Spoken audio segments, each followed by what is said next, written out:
What up, good people, and welcome to another episode of Keep It Thorough, where we give you the real behind business health, money, and self development, and introduce engaging concepts to help you elevate your performance in all areas of life. I'm your host, Surgical Lavelle, joined by my counterpart, E double Yes, double sir. It's your double boy E double. Double. We coming back at y'all season 3, episode 109.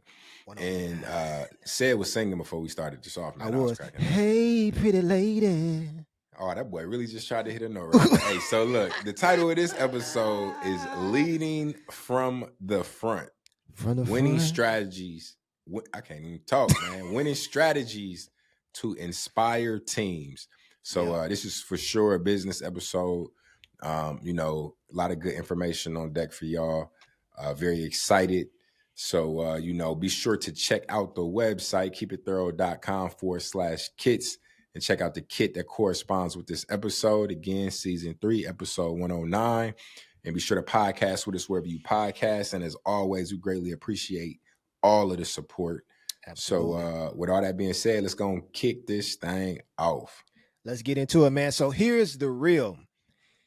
In the realm of leadership, it's the visionaries, the passionate, the relentless who climb to the pinnacle of success. And these leaders are the ones that understand something that's very fundamental, and it's that true leadership transcends mere results. And leaders that lead from the front, as what our episode is titled, leaders that lead from the front know their role is about empowering people, forging deep relationships, and lighting the fire of a shared vision.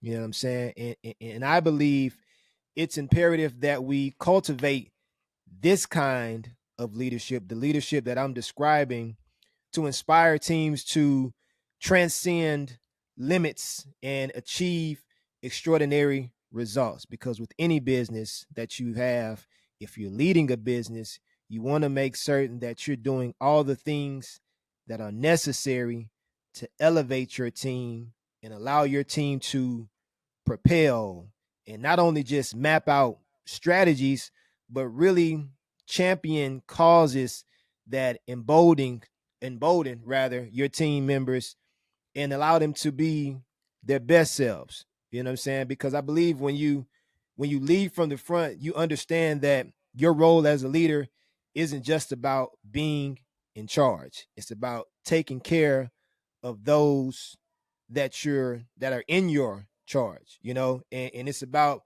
not just navigating a ship, but inspiring your crew to row harder, faster, and with more conviction than they ever thought possible, right? And so when you're looking to be an effective leader, when you're looking to be an influential leader, you want to just create these environments where people don't just follow you because they have to. They follow you because they genuinely want to, and they're inspired by what you say, how you act, how you move, how you show up to work every day, the energy that you give off, the feedback that you give them.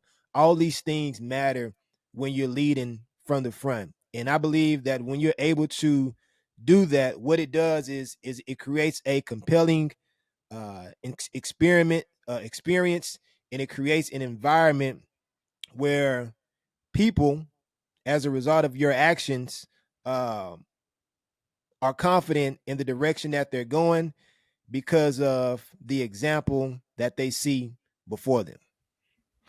Absolutely, man.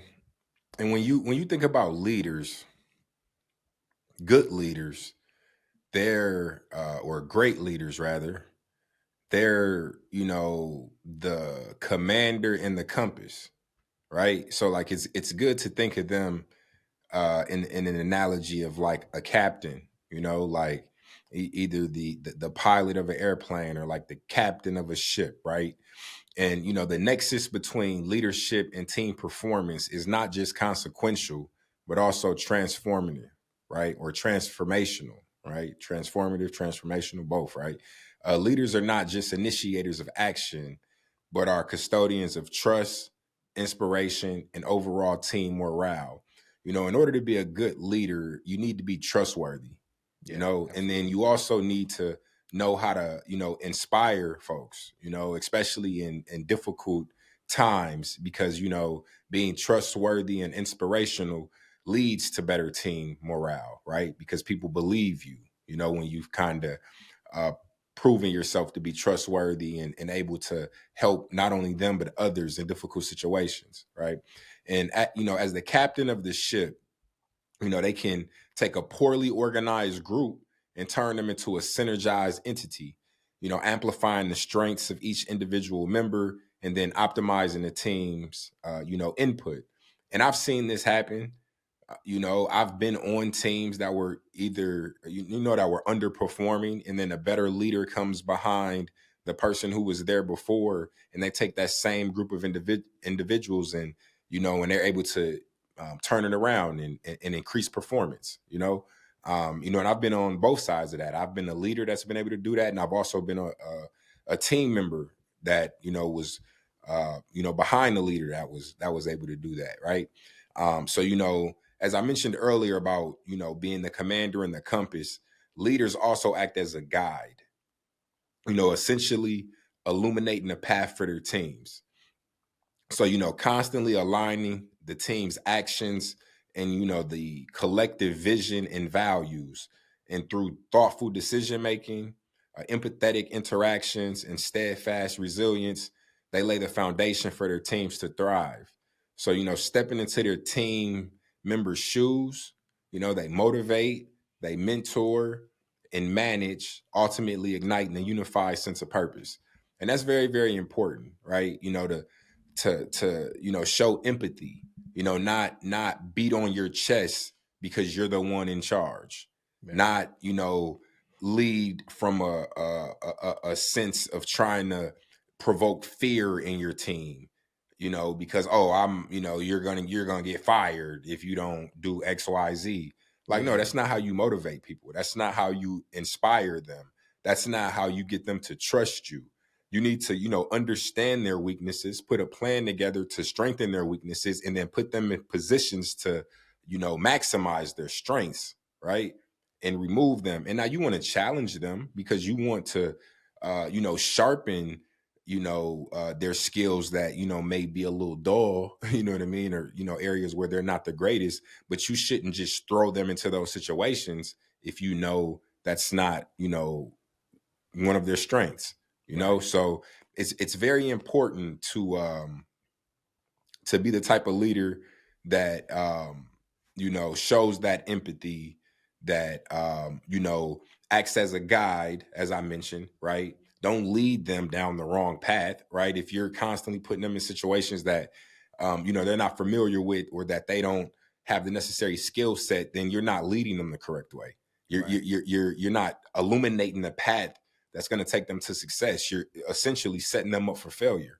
And nobody's going to give their all or trust you when you put them in those types of situations. That's big, and that's that's important to understand. Um, when it comes to leadership and just the qualities and the characteristics that must be displayed as a leader, and just to kind of like take things a step further, I believe that a leader doesn't just guide, but a leader really captivates and crafts a vision so compelling that teams can see, feel, and believe in the journey. You know what I'm saying? And I think that's one of the things that has to be made an emphasis, right? Like when you're leading your teams, can they see the vision that you're giving them? Can they feel the vision that you're speaking about, right? And do you give them something to believe in the journey that's ahead, right? Because it isn't just leadership; it's almost a form of artistry. Because what you're doing is you're painting a future that's so vivid and so promising that the path forward becomes irresistible, right? Like your people want to invest their time into what you're saying. They're buying what you're kind of buying what you're selling type of thing. You know what I'm saying? And when you're leading from the front, your actions are genuine, and so it's not like you're misleading or doing anything that's out of you trying to be one way and things are another way, but you're showing them, hey, this is the way that we need to go. This is the vision that I have, right? And when you can articulate and inspire an inspiring vision with clarity and with passion, your team is going to be willing to follow you wherever you want to go, wherever you're willing to lead them, right? And you can fuel that journey and allow them to recognize things are possible when you see them as an asset. And I know a lot of times when people are in these leadership roles, they forget that your business can only grow as much as your people do. You know what I'm saying? In order to see your business be able to thrive and be successful, you have to make certain that not only you have an inspiring vision, but that you invest time in your people. You know what I'm saying? That you take a very people centric approach, and they understand that you have their best interest, right? And so as leaders, it's essential to invest in growth and understand their unique talents. Basically, like what E was saying, know what they're good at, know what their skill set is. Don't put them in a position where you're trying to get something out of them where they're just not skilled at, or they don't have a knowledge of, right? Because now you're setting them up for failure, and that demotivates people. You know what I'm saying? That gives them a feeling of not being heard or not being seen, or you're not valuing where they are in their career, or you're not trying to help them be successful and enhance their strength. And now obviously, you want to challenge their weaknesses, but you ultimately want to have that balance, right? And it has to be beneficial for not only you as a leader, but also beneficial for the people that's following you as well, right? and, Hey, and and I think, and if you listen to our episodes, y'all know balance does not mean equal, yeah, right?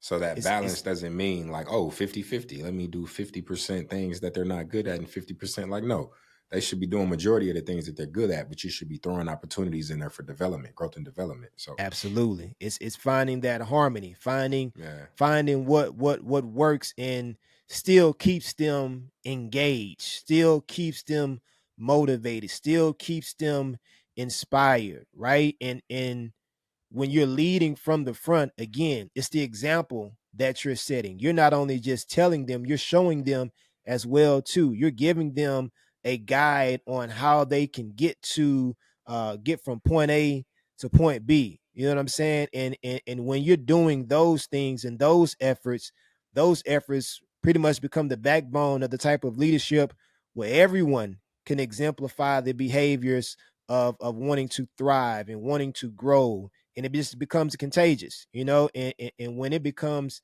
contagious, everybody on the team gets inspired, everybody is willing to elevate their level of productivity and performance. Everyone is willing to persist through problems, and then everyone eventually emerges stronger. The business begins to thrive more, and then you can see yourself and your people begin to go through leaps and higher heights and deeper depths and all those types of things, because you've done everything the right way with being their leader. No, absolutely, man. So, we always like to give tangible examples, right?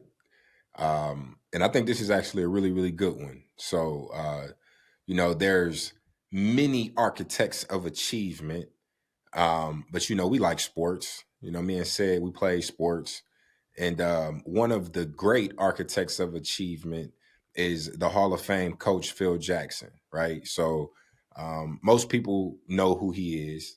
Known for leading the Bulls and the Lakers to a combined 11 NBA titles, The which Zen is Master. amazing, right? And Phil's indelible leadership tactics have become the topic of many debates, with many people analyzing his strategies and leaving a lot of people in awe. and really kind of setting the bar. And he was a fervent proponent of mindfulness and Zen philosophy, right? So he incorporated these principles into his coaching style. So, leading with empathy, as we discussed, encouraging collaborative team dynamics, and fostering a harmonized sense of purpose. So, by leading from the front, right, Phil created successful teams and cultivated an ethos of mutual respect and camaraderie, and they got something in my throat. But enabling his Take that players to water. personalize Take their you a sip of that roles. water. I know, right? But enabling his players to personalize their roles, amalgamate their skills, and optimize their performance on the court. So, Phil's remarkable journey underscores how strategic personal leadership can transform a group of individuals into a cohesive, high performing team. And this is really kind of right on time, because on 2/8/24, Kobe's statue went up in front of what used to be Staples Center, now it's the Crypto Center. But Phil Jackson gave a speech where he kind of talked about Kobe, right? But then, and in the speech, Phil said that one of his, and this kind of speaks to his ethos and how much he truly believes in team. The importance of team, right? So he said his most proud moment of Kobe was after they won a championship, one of one of the first three with the Lakers, and they went on a late night show. I don't remember the late night show, but the host was making fun of one of the players who didn't really play, right? He didn't get much time, and they showed videos of that player, getting up, clapping. He was wearing a suit, wasn't even in his game uniform. I don't know if he was injured or what the case was, but he was clapping and all that, and they were making fun, like, well, what did he do? And then the host asked Kobe a question, and one of the first thing Kobe did, he was like, yeah, that's funny. But no, he's a really good player and a big part of our team. And, even though he didn't play during that game, it just speaks to the level of, skill of our team, because he's a baller. You know what I'm saying? Like he made it a point to not let him, isolate and, kind of pull away that teammate, and the importance of his role within the group. You know what I Right. mean? And Phil said that was his most proud moment of Kobe, which is wild because anybody who's a Laker fan knows Kobe had a million moments to be proud of, and the one that he was most proud of didn't have absolutely nothing to do with playing basketball. Right. You know what I That's mean? right. It had to do with representing your team and standing by your teammates in a situation where somebody was trying to attack one of them. You know what I'm saying? Which is huge. And then something else just recently came out about Kobe, and this speaks to the strategy and understanding your team, as a leader and leading from the front, and how sometimes you need to make sacrifices for the betterment of the team. But what it was Shaq had got injured during one of the runs, one of the Lakers runs. And Phil went to Kobe and said, "Hey, I need you to take on the scoring. I need you to take over the team." Kobe, okay, I got it. No problem, right? Yeah. So Kobe had went on this streak of like 60-point games. And then Shaq ended up coming back from the injury, and Kobe was still scoring these 60-point games. And Phil went to Kobe and basically said, "Look, man, the big guy is not motivated. Like, you basically kind of like overshadowing him, and he's feeling like he don't really got to do too much, and we're gonna need him in June." You know what I'm saying? Um, and he's like, "What?" You know what I mean? Like, what? Like, why would you want me to? And then Phil just had to explain to him, basically, like, you scoring 60 isn't gonna win us the championship. Yeah. We need to have the team involved, and Shaq needs to understand the importance of his role, so that he can stay motivated, through now until you get into when we really need all of y'all. And Yeah. then Kobe, what Kobe did is, I think he said he scored 58 that, or and it maybe, I don't know if it was 60. I can't remember what it was. It might have been 40. It might have been a stretch of 40 points. Maybe it wasn't 60. But I think he said he got to 38, and instead of scoring the 40, he ended up passing it to Shaq, and then that was the day that the streak ended. You know what I'm saying? Yeah. And then Kobe talked about like how a lot of people don't know that, and that was like an inside thing on why that happened. But it spoke that highlights Phil Jackson's understanding of team chemistry and how it's important to make sure that everybody's on the same page. And he's seen one of his team members who's a high performer being a little unmotivated because of some Mm-hmm. circumstances. So he took, and spoke to one of the other team members that was, to make some adjustments that was going to be better for them as a whole, Yeah. right? Yeah. And then, they went on to win the championship. So it really just speaks to, his strategy, understanding, leading from the front, people not taking things personal, right? And doing what's better for the betterment of the team, you know? And then when you do things like that, and then you have those levels of success as a leader, you grow, you know, your team members have that much more trust in you, that Right. they believe that you know what you're doing. They believe that that path you illuminating is going to take them to where they're trying to get to, you know? And Phil Jackson have shown that time and time again, right? Like when he was with the Bulls, he didn't really have that track record. So it was just the way he carried himself, the trust that he was able to build, and then after a couple of championships, then, you got something that to look, that people can look back on, and you got a track record that you can kind of lean on, which makes it a little easier to get people to buy in. But that's why, your reputation is important, you know, because it'll make it a little easier as you progress and go further into your career. Because people will know, and you will have proof that you know what you're talking about and you are who you say you are. So, real good example, I think, to highlight, leading from the front, and how, winning strategies, right? That was a winning strategy that inspired his team to go on and continue to win. They won multiple championships, and a total of 11 as a head coach, which is phenomenal. So, That's wild. All and I that think he makes won sense. one as a player too. So he got like 12. It's a lot of winning, a Hey, lot of win. All championships. I do is win, All win. you do is win, win, win, win.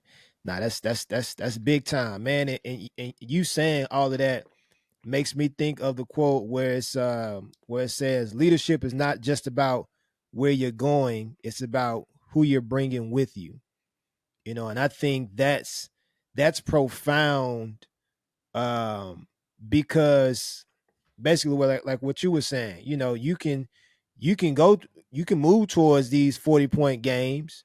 You can move towards all of these different accolades that you aspire for, but who you're bringing with you at the Exactly. same time? Who are you elevating? Who are you saying, hey, come with me? And I think Phil Jackson really exemplified like a come with me approach. You know what I'm saying? Like, hey, let's all collectively move towards this shared vision and this shared goal of winning the championship, of striving for perfection, of really solidifying ourselves as some of the greats, right? And it takes a lot of sacrifice. It takes a lot of elevating of your play. You know Yeah, what I'm saying? and selflessness. Selflessness, right? You really have to be someone who puts the puts puts the we, you know what I'm saying, in front of the I aspect. You can't focus on just things for yourself, but really focus on how can we all benefit and move forward, right? And so you always have to have just winning, like he was saying, have winning strategies that you have in place to collectively inspire your team to move forward. And some of those strategies can be communicating effectively, right? Clear, open, and honest communication. That's what paves the path for healthy team dynamics. Just like he was just talking about, Phil Jackson went to Kobe, said, "Hey, this is what needs to be done. This is what the benefit is going to be." And I think that's a big thing too. Like, don't just tell somebody what needs to be done. Tell them why it needs to be done and what's the benefit of them doing it. Hey, Exactly. do X, Y, and Z because this helps this, and this. Hey, don't score these 40 points tonight. Get Shaq involved because we're going to need him in June when it's time to go for that championship run. So you definitely want to make certain that you're communicating effectively. Hey, and that Next thing goes to that, your children too. yeah, Don't just oh be yeah, telling your children absolutely, just because yeah, you said so. Explain yeah. to them the You got reason to, why. you definitely. I actually grew out of the habit of doing that. You know what I'm saying? Like that with communication. I like to give explanations. Hey, I mean, obviously, sometimes it's like, come on, man. When you want me to Oh keep yeah, yeah. explaining After I'd myself to explained to you you 3 times, after now I it's done told you already? yeah. But I heard I can't remember specifically who it was or what platform this was on, but they were basically saying like a lot of times when I'm gonna sound like you, a lot of times when kids ask why, they're very curious about their surroundings. They Yeah. want to have a better understanding of the world that they're growing up in. And so when you give them explanations or when you're telling them this is the reason why, that gives them a better understanding of what to do and what not to do. Hey, sit down. Well, I got to sit down because if you keep playing on the chair, you can fall and you hurt yourself, and then this, that, and the other. Oh, okay. Now I didn't know why they need to sit down. You know what I'm saying? And so that aspect of communication is significant. You know, giving them the why behind it. A lot of And times they're it's just not trying to about learn. A lot of times they're trying to learn their world, man. trying to They learn the want to world. that and the more you can explain, the more they'll understand, and they can explain. Right? Right. You can't get mad if you never explain anything to them, and then when they go through something and you ask them to explain, they can't do it. They can't do it because you always said because I said so. You know what I'm Exactly. saying? Yeah. And I know a lot of y'all probably said it out there. And we ain't trying to give y'all no parenting advice. Hey, hey, But hey, yeah. hey, you know what I'm saying? It helps when you give those reasonings to your young kids, even your teenage kids. You know what I'm saying? Sometimes letting them understand, hey, this is what I it honestly is, think it's probably equally important. Well, it's probably more important at a young age because then as they get older, it'll kind of settle in. But if you hadn't been doing it, I think it's equally important to your teenage kids as well. absolutely, man. It's always good to express yourself. You know what I'm saying? But next thing, man, is just empowering your members, right? So an empowering team where you're able to delegate tasks, offer autonomy, and appreciate the unique skill set of all members really helps, right? So you definitely want to empower your team members, make them feel that they're valued, make them feel that their efforts are being acknowledged, that they are needed. Again, i.e., when Shaq and Kobe, you know, Shaq had to feel like he was a part of the team, you know. So you definitely want to make certain that everyone feels empowered so that they all can contribute. Next thing that you want to do is foster collaborative cultures, right? So encourage collaboration by promoting team activities and shared decision making. You know, make sure everybody's involved. Make certain that everyone has a voice. Make certain that everyone has an opportunity to be heard, that you're having these candid discussions, that you're having transparency, that you're making them feel that they can come up with ideas and that they can get acknowledged and that they can be considered and all those types of things. You don't want to make an employee or a partner, as I like to say, feel like they don't have a voice, feel like they don't have a say so in anything as it relates to the team and um, the challenges or the changes or the transitions or the progress that you're making. Make certain that everyone feels involved and that you're also encouraging a collaborative culture. Next thing from there is just leading by example. You know what I'm saying? It ain't always about what you say, it's about what you do, right? So leaders should always set the tone for their team's conduct, the morale, and their performance. Display the qualities that you wish to see in your team members, right? Don't just be saying things and you ain't exemplifying or showing those same behaviors, right? Like don't tell them to do anything that you wouldn't do. Now, obviously, if you're a coach, sometimes you're not going to be out there, you know, banging in the post or putting on the helmet and doing X, Y, and Z. But really showing your team members in any aspect that you're involved, that you're doing everything that's in their best interest, and that you're putting forth your best effort day by day because you're wanting them to put forth their best effort day by day. And then the last thing is just invest in growth. So encourage continuous learning and professional development within the team by providing opportunities for growth help your team members reach their full potential. It doesn't matter what role anybody is in on any team, whether it's professional sports teams, whether it's business, doesn't matter. Everyone wants to reach their fullest potential or should want to reach their fullest potential. And as a leader, your responsibility is to guide your people to reaching their fullest potential because everyone collectively benefits when you grow. You know what I'm saying? There's a mutual benefit when you are doing all the things necessary to grow and to be better as a leader. And then you're investing in your people and their growth and their development. And now they're able to take on more tasks. Now they're able to have more skills. Now they're able to thrive and be more successful and elevate and bring other people with them. So you definitely want to invest in their growth. Those are 5 things that you need to do to help your team win. There it is. Hey, absolutely, man. And you want to be in the vanguard of victory. And if y'all have been following our words of the day, right? You know that a vanguard is a group of people leading the way and either new developments or ideas. And you want to be in the vanguard, right? And so to summarize what we've been talking about, leadership isn't about being the hero. It's about stirring up the hero within each team member. Hmm. It's about demolishing silos, bridging gaps, and leading from the front.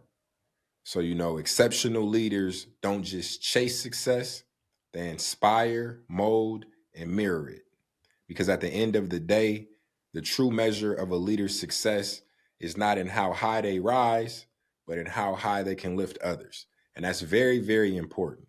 It's not about you, right? It's not about you. It's about them, right? Absolutely. The measure of your success is how well your team does, right? Like you are already a good team member. That's probably why you're a leader. Right. So now how can you inspire and how high can you raise them? The true measure of a leader is to develop someone that surpasses them, Yeah. you know? Um, so remember the heart of every thriving leader um, is a leader who knows the way, goes the way, and most importantly, shows the way. And that's a problem because a lot of people get in those leadership positions and they want to stay in charge and be the one in charge and they want to safeguard the information and don't want to give the information and help others achieve those similar levels of success.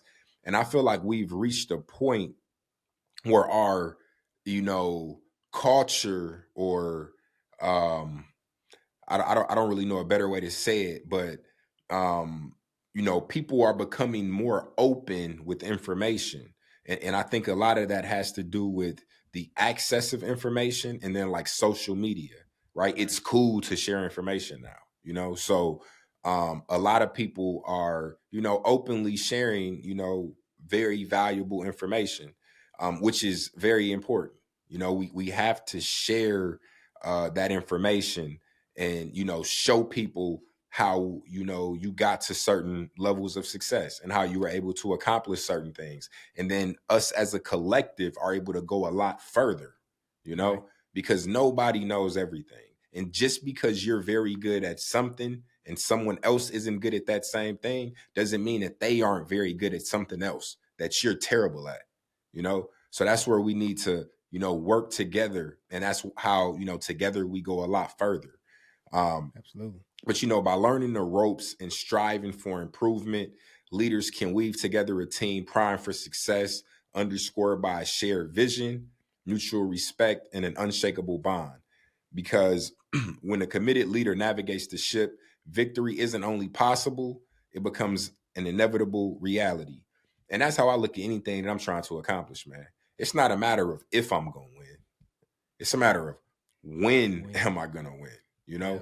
because I know I'm going to put in the work, the effort, and have that unwavering, determination to, get me to wherever I'm trying to go. And then I'm going to make those adjustments along the way. I'm going to work with my team. I'm going to, not only accept feedback, but seek feedback.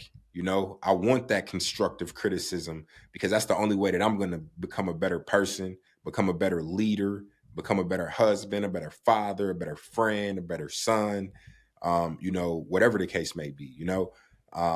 You learn in times, you learn more in times of distress and screw ups than in times of success. you know you learn a lot more during those times, and because you learn what not to do, so then Hmm. you can focus on what you should do, the next go round. But with all Absolutely. that said, man, you got anything you want to add, said? No, sir, man. We good. Hey, but hopefully y'all enjoyed the episode. I think this was a very good episode on life, really. It was framed around business, and how to lead from the front. But a lot of us are leaders in life. Yeah. We're leaders in our household, we're leaders within our families, we're leaders within organizations. So Communities and all. it's really about life. And even at home, you need winning strategies to inspire. Absolutely. I need to Need come up with processes, strategies for my systems. children, to motivate my Yeah. children, right? And I'm gonna keep it a buck. Said over there, I'm pointing the wrong way. Said over there, it's a smart dude, man. That dude, things that he incorporates with his son. You know what I'm saying? I've Yeah. definitely taken some of those things and made them my own. Um, and that's powerful. You know what I mean? And I'm gonna end on this note. I think a lot of people don't understand the phrase "it takes a village to raise a child." I think a lot of people take that as, you need all these people to raise a child. And like, no, that's not what that saying means to me, right? What that saying means to me is, look around you, right? And look at what others are doing, that are, where they're having success, Yeah. and where they're having, struggles and failing, right? And then you need to incorporate those things into how you parent and raise your children, right? Absolutely. that Yeah. that that's what that saying means to me. Not that I need 10 people in here taking care of my son. You know what I mean? Like, Right. no, let me look at what said is doing and where said is some success, right? Let me look at my homeboy Twine and see what he's doing and where he's having some success. Let me look at my homie Joff and see what he's doing and where he's having some success. Let me see where they're having some challenges, right? And where, I maybe can offer them some things that I'm doing to Right. to lead to success. And that's what that means to me, and not just males, women as well. Let me talk to my mom about things that she did. Let me, talk to, I just don't got a whole lot. I really don't have girlfriends, so I can't really name no. But Yeah, you know what I'm y'all saying? y'all get the point. You know what I'm Yeah, yeah, saying? yeah, yeah. But You know what you I'm know what I saying? mean. But with all that being said, man, Absolutely. y'all know how it go. If you don't do nothing else, keep it thorough, Keep it and we'll be back thorough. at y'all next week, man. Deuces. Deuces.